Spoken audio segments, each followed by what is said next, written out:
سمجھانا چاہ رہا ہوں، آپ توجہ کریں گے،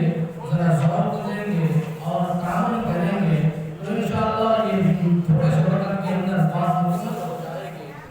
عزیزان گرامی، قرآن کریم کا یہ حصہ تب اترا جب میرے آقا نامدار صلی اللہ علیہ وآلہ وسلم سرکار زمانے کی کیفیت کو دیکھ رہے تھے اور تعجب میں تھے کہ ان لوگوں نے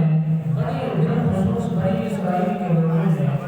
بڑی بڑی طویل عمریں پائی اور بڑی بڑی قربانیاں پیش کی، اور ان میں چند ایسے جوان بھی موجود تھے جن کا زندگی کا اصول یہ تھا کہ رات کا قیام کیا کرتے تھے، دن کا روزہ رکھ کر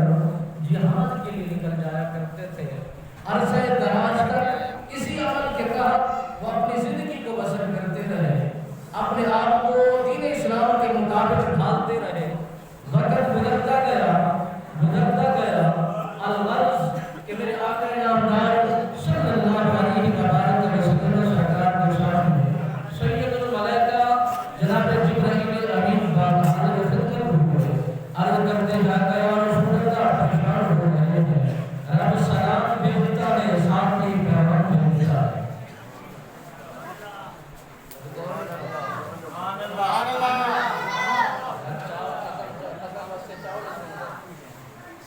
میرے رب نے اپنے جبرائیل امین کو بھیجا، اے جبرائیل میرے حبیب کے پاس جائیے، میرا سلام دیجیے، میرا پیغام دیجیے کہ آپ پریشان نہ ہوں، آپ تعجب میں نہ اتریں، آپ ان کی عمروں کا مشاہدہ نہ کریں اور ان کی طرف ان کے اعمال کو دیکھ کر پریشان نہ ہوں۔ ہم آپ کی قوم کو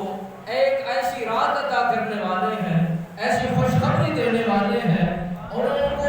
ایک ایسا تحفہ عطا کرنے والے ہیں۔ یہ بڑی بڑی طویل عمریں پانے والے ہیں، بڑی بڑی عمریں لینے والے ہیں، بڑے بڑے اعمال کرنے والے ہیں۔ یاد رکھیے گا